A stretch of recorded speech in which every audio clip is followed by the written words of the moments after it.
नमस्ते, अभिवादन आपका इनोसेंट इन्वेस्टर के इस नए वीडियो में आपके लिए डिस्क्लेमर। बाजार की बात करेंगे। बढ़िया क्लोजिंग आज की हम कह सकते हैं, काफ़ी उठापटक रही। आज बाजार में ऊपर नीचे हम ट्रेड करते रहे, लेकिन ग्लोबल मार्केट्स के सिनारियो को देख करके हमारी क्लोजिंग ठीक है। हम इसको बहुत अच्छी क्लोजिंग नहीं कह सकते, लेकिन आधे % की जो नेगेटिव क्लोजिंग हुई है ये ठीक है किस हिसाब से, फ्राइडे के हिसाब से। क्योंकि हम सैटरडे संडे इस 2 दिन की जब छुट्टी में जाते हैं, अक्सर हम अपना कॉन्फिडेंस लूज़ कर जाते हैं। कल की क्लोजिंग से आज की क्लोजिंग बुरी है, लेकिन जिस हिसाब से ओवरऑल सेंटिमेंट्स बन रहे थे, सिनेरियो बन रहा था, उसके हिसाब से हम इसको ठीक ठाक क्लोजिंग मानेंगे। नीचे से एक छोटी सी रिकवरी आई, अनडिसाइसिव सी कैंडल बनी है, कोई इशू है नहीं। निफ्टी ट्रेडर पैटर्न वालों की बात करेंगे, लेकिन उससे पहले मैं आपको 2-3 बातें बता देना चाहता हूँ। आप देख लीजिए ग्लोबल मार्केट्स में क्या चल रहा है। ग्लोबल मार्केट्स में एक छोटी सी प्रॉफिट बुकिंग आई थी, उसके बाद वो कंसोलिडेशन फेज में है। हम अपनी बाजार में क्या कर रहे हैं, हम हाइज के आसपास तो है नहीं, हाइज से थोड़ा बहुत करेक्शन हो चुका है, टाइम करेक्शन भी हो चुका है, प्राइस करेक्शन भी हो चुका है। हमारे सामने दिक्कत है कोविड की जो सिचुएशन है वो सच में दिन ब दिन ऐसी लग रही है, भयावह होती जा रही है। सिचुएशन अंडर कंट्रोल हो जाए, उसके लिए सरकार लगातार प्रयास कर रही है। इसीलिए मैं आपसे रिक्वेस्ट कई सारी कर रहा हूँ। सबसे पहले तो एंट्रेंस एक्सरसाइज वाली, दूसरी अपने आप को आप डिफाइन कीजिए, ट्रेडर हो या इन्वेस्टर हो। नहीं तो देखो, यहाँ पर कोई अगर आकर कह देना कि यहाँ पर बबल बना हुआ है, तो हम एक बार के लिए हम मानने को तैयार हो जाएंगे। एज एन इन्वेस्टर हमको डर लगने लगेगा। लेकिन आपको ये देखना है कि इससे पहले जब ऐसी सिचुएशन बनी थी, उस वक्त आपने अगर कंट्रोल किया होता, मतलब अंडर कंट्रोल अगर आपको होना था, तो क्या क्या चीज़ें आपको ध्यान रखनी पड़ती। जाकर जरूर बैक टेस्ट कीजिएगा डेटा, और इसीलिए मैं आपको कहता हूँ किसी ना किसी फार्मूला पे जरूर इन्वेस्टमेंट कीजिएगा। अगर आप फार्मूला से दूर जाओगे तो आप सेंटिमेंट्स को यूज करोगे। सेंटिमेंट इस बाजार के लिए अच्छा नहीं होता है अगर आप इन्वेस्टिंग कर रहे हो तो। ठीक है, अब बात करते हैं निफ्टी ट्रेडर पैटर्न वालों की। आज बहुत ही बेहतरीन दिन रहा हमारे लिए। अभी 3 मिनट की कैंडल पे बात करना चाहेंगे। कुछ लोग सवाल भेज देते हैं, सर टारगेट हिट नहीं हुआ, थोड़ा सा रुक गया। अब आपसे मैं क्या कह सकता हूँ, चलिए कैलकुलेशन करूँगा। मैं निफ्टी फ्यूचर्स का चार्ट खोल लेता हूँ, जिससे आपके लिए एकदम फेयर वैल्यू आपको मैं कैलकुलेट करके दे सकूँ। देखिए, आपको शॉर्ट कहाँ पर करना था 3 मिनट की चार्ट पे निफ्टी फ्यूचर्स को मैं आपको बता दूँ 75, ये होती है इसकी लॉट साइज। यानी कि 1 रुपये जब निफ्टी ऊपर नीचे होती है तो आपको 75 रुपये का प्रॉफिट या नुकसान होता है। 1 लाख के आसपास यहाँ पर मार्जिन लगती है। अब आप सोचिए कि आपको एक दिन में कितना पैसा निकालना चाहिए जब आप 1 लाख मार्जिन देकर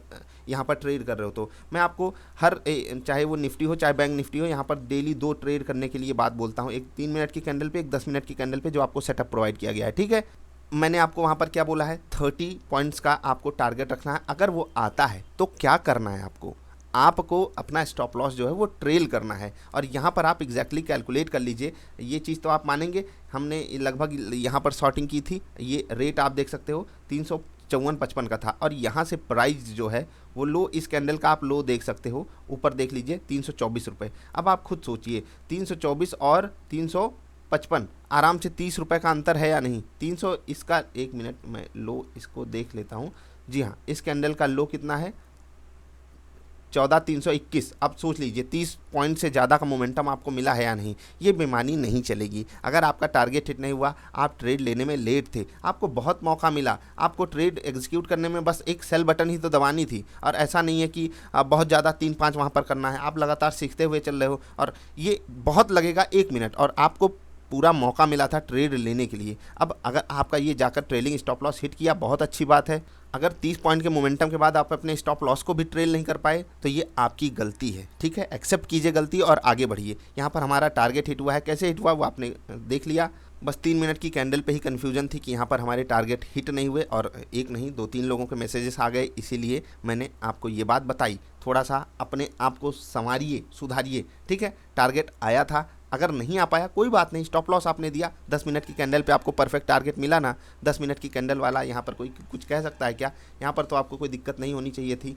10 मिनट की कैंडल पे आपको परफेक्टली क्या मिला था, आप सब जानते हो। हमको यहाँ कहीं इसमें बाई सिग्नल मिला था, और बाई सिग्नल मिलने के बाद हमको आराम से यहाँ पर ट्रेड लेना था। और जिन लोगों ने यहाँ पर ट्रेलिंग स्टॉप लॉस का यूज़ किया, आप खुद देख लीजिए, 14,340 से हाई कितना मारा है, 14,450 का। तो आपको 100 पॉइंट का मोमेंटम मिल गया। अब आप चाहते तो 7,500 भी कमा सकते थे। मैं 7,500 वाले बड़े सपने आपको दिखाता नहीं। मैं आपको क्या कहता हूँ, एक ट्रेड से 2,000, आपको 4 ट्रेड लेने हैं, चारों टारगेट हिट दिए तो आपका 8,000 आएगा। 2 टारगेट 2 स्टॉप लॉस गया तो आप लगभग कॉस्ट टू कॉस्ट रहोगे, क्योंकि ब्रोकरेज यहाँ पर थोड़ी सी हायर साइड पे जाती है, 250 रुपये के आसपास पर ट्रेड की। तो इसीलिए अलर्ट करता हूँ मैं आपको, अगर आप किसी डिस्काउंट ब्रोकर के साथ नहीं हो तो हो जाओ, क्योंकि वो आपको लॉन्ग रन में फ़ायदा ही करने वाला है। तो सेकंड ट्रेड निफ्टी में हमको बहुत ही परफेक्ट मिला। पहले ट्रेड में थोड़ी सी कन्फ्यूजन थी, वो मैंने सॉल्व करने की कोशिश की। जिनको अभी भी बातें समझ में नहीं आई वो ईमेल कर देंगे। उसके बाद बात करेंगे निफ्टी बैंक की। यहाँ पर तो कुछ बताना ही नहीं था। 3 मिनट की कैंडल पे भी सारे टारगेट हिट मिले और उसके बाद 10 मिनट की कैंडल पे भी सारे टारगेट हमको हिट मिले।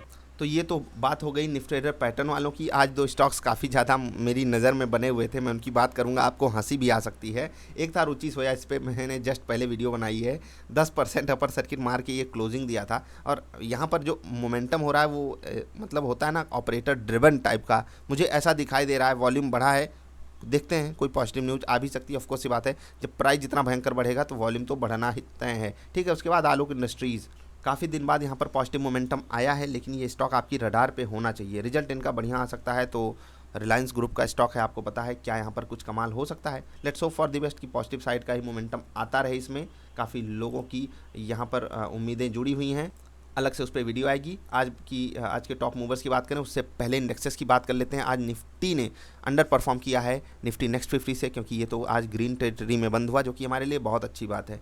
मिड कैप ये इंडेक्स भी आउट परफॉर्म कर रहा था, निफ्टी के मुकाबले बढ़िया पॉजिटिव ट्रेड कर रहा था। बैंक निफ्टी जो है वो निफ्टी के आसपास की नेगेटिव क्लोजिंग दी है, लेकिन इसने काफ़ी अपने आप को बचाने की कोशिश की। चार्ट पर भी आप देख सकते हो, मैं आपको 10 मिनट की कैंडल पे दिखा रहा हूँ। आप देखिए ये निफ्टी का चार्ट है, मैं बैंक निफ्टी दिखा रहा हूँ। आप देखिए यहाँ पर जो ओपनिंग हुई थी उसके बाद ऊपर गया और फिर क्लोजिंग जो है उसके नीचे नहीं हुई। लेकिन निफ्टी की क्लोजिंग क्या है, यहाँ पर ओपनिंग हुई ऊपर तो गया, लेकिन क्लोजिंग उसके नीचे या उसके फ्लैट के आसपास आई, मतलब इंट्राडे के दौरान तो उसके नीचे भी निफ्टी जो है अच्छे से फिसल गई थी। क्लोजिंग उसी के आसपास हुई है जहाँ पर हमारी ओपनिंग हुई, और इसीलिए मैंने आपको कहा कि ये जो कैंडल बनी है बिल्कुल अनडिसाइसिव सी कैंडल है। और ये कैंडल हमसे कुछ कहना चाहती है कि यहाँ पर ग्लोबल मार्केट्स को देखकर हम कमजोरी करना नहीं चाहते और अपनी बाज़ारों का हाल देख करके हमसे तेज़ी की नहीं जा रही है। अब सोच रहे हैं कितनी भयंकर डायलेमा वाली सिचुएशन है।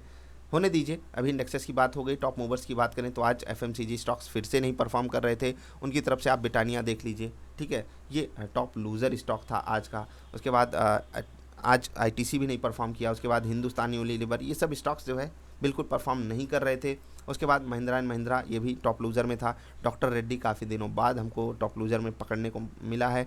विप्रो भी आज अंडर परफॉर्म कर रहा था बाजार से, काफ़ी दिनों बाद यहाँ पर बिल्कुल प्रॉफिट बुकिंग ड्यू थी। आईसीआईसीआई बैंक या ये भी आज निफ्टी बैंक को कमज़ोर कर रहा था, निफ्टी को भी ये कमज़ोर कर रहा था। पॉजिटिव साइड आज कुछ सरकारी स्टॉक्स थे, NTPC power grid, HDFC life भी काफ़ी मदद कर रहा था निफ्टी की। और आपको पता है निफ्टी नेक्स्ट 50 में कौन मदद कर रहा होगा, अपना प्यारा कौन, सबको पता है, इंडसइंड बैंक आज काफ़ी दिनों बाद हमको ग्रीन टेरिटरी में ट्रेड करता हुआ दिखाई दिया। बीपीसीएल 423 पे क्लोजिंग दिया है, इस पे आप जरूर नज़र बनाकर रखिएगा लॉन्ग रन के लिए। हम निफ्टी नेक्स्ट 50 इंडेक्सेस के टॉप मूवर्स की बात कर लेते हैं। यहाँ पर आपके लिए कौन अवेलेबल है, यहाँ पर आपका प्यारा आईसीआईसीआई प्रू लाइफ में जिसकी बात कर रहा था, इंट्राडे के दौरान बहुत धूम धड़ाका मचा रहा था, बाकी उसके बाद फिसल गया ऊपर से। बाजार की जो कमजोरी थी उसको ये भी सम्मान देते हुए नीचे आकर क्लोजिंग दिया ऊपर से प्रॉफिट बुकिंग के साथ। मुथूट फाइनेंस 5% बढ़िया मोमेंटम दिखाया। कैडिला हेल्थ केयर ये तो रुकने का नाम नहीं ले रहा है। और आज कई दिनों बाद अदानी ग्रीन का स्टॉक जो है वो एक बढ़िया पॉजिटिव टेरिटरी में क्लोजिंग दिया है। पेट्रोनेट एलएनजी भी बढ़िया मूवमेंट में था पॉजिटिव साइड के। उसके बाद आप ये सब स्टॉक्स देख सकते हो जो टॉप लूजर्स थे, जिसमें इंडस टावर सबसे ज़्यादा 3.5% के आसपास की नेगेटिव क्लोजिंग दिया है। तो आज की बाजार की क्लोजिंग हमसे क्या कहना चाहती हो मैंने आपको बता दिया। 2 दिन आपकी छुट्टी है, 2 दिन आप चीज़ों को सीखिए, पैटर्न सीखिए, लॉजिक सीखिए, फार्मूला सीखिए, टेक्निकल इंडिकेटर सीखिए, फंडामेंटल एनालिसिस सीखिए। लेकिन जो भी सीखिए उसको अच्छे से सीखिए, उस पर महारत हासिल करने की कोशिश कीजिए, क्योंकि आज नहीं तो कल अपना पैसा जलाओगे ही जलाओगे। और जब जलाओगे तब सीखने से अच्छा है कि जब आपके पास पैसा आपका सुरक्षित है, 2-4-10% आप पॉजिटिव या नेगेटिव हो तब सीख लो, क्योंकि 10-15% ऊपर 10-15% नीचे इस बाज़ार में कोई वैल्यू है नहीं। आप 1 लाख लेकर आए थे, वो 85 हो गया, कोई बात नहीं, लेकिन अगर वो 75 और 65 हो गया ना तो ये बहुत खतरनाक सिचुएशन हो जाएगी आपके लिए। इतने रहते हुए आप सीखना चालू कर दीजिए। वीडियोज़ अवेलेबल हैं चैनल पे, वीकेंड है तो लंबी लंबी वीडियो जो अवेलेबल हैं, कैंडल वाली, वॉल्यूम वाली, पिवट पॉइंट वाली, ये सब जाकर देखिए और समझने की कोशिश कीजिए, क्योंकि आज नहीं तो कल आपको इसकी सख्त ज़रूरत पड़ेगी। और आप 10-15% ऊपर नीचे हो तो उसको मानिए आप फ्लैट हो, वहाँ पर आपको सीखने की सख्त ज़रूरत है। कुछ इस तरीके से चीज़ों को सीखिए कि आप रेगुलर बेसिस पे कम से कम अगर आप स्विंग ट्रेड या इंट्राडे कर रहे हो तो वहाँ पर कुछ ना कुछ ऐसा सीखो कि डेली नहीं, डेली तो पॉसिबल ही नहीं है इंट्राडे में प्रॉफिट कर पाना, लेकिन अगर ऐसा नहीं पॉसिबल है तो वीकली तो पॉसिबल होगा, 15 दिन में पॉसिबल होगा, ये सबके लिए पॉसिबल हो सकता है, लेकिन सब सीखना नहीं चाहते। तो आप सीखोगे, आपके लिए भी पॉसिबिलिटी होगी। हम अपनी परफॉर्मेंस आपके साथ लगातार शेयर करते रहते हैं। आप जिस भी पैटर्न के साथ ट्रेड करना चाहते हो वो आप कर सकते हो। हम मिलेंगे फिर से। वीडियो देखने के लिए आपका बहुत बहुत आभार। अपने आप को सुरक्षित रखने के लिए सुरक्षा मापदंडों का पूरा सम्मान कीजिए, सरकार की मदद कीजिए, कम से कम अपने परिवार की अच्छे से मदद कीजिए। 10-15 मिनट डेली, दिन में 2 बार इंटेंस एक्सरसाइज जरूर कीजिए, खुद भी कीजिए, अपने आसपास बच्चों को कराइए, सबको हेल्दी बना कर रखिए। और पता नहीं कि कब किसका मुकाबला हो जाए। कोरोना से कम हम उससे मजबूती से डट कर सामना कर सकें, इसके लिए ये सब ज़रूरी है। मैं ये बिल्कुल नहीं चाहता आपका मुकाबला हो, लेकिन अगर हो गया तो आप तैयार खड़े रहो उसके लिए। तो आपके पैसे के बचाने की जिम्मेदारी भी खुद लीजिए, खुद को बचाने की जिम्मेदारी भी खुद ही लीजिए, और किसी पर भरोसा करना छोड़िए, आपको खुद पर भरोसा करना पड़ेगा। नमस्कार।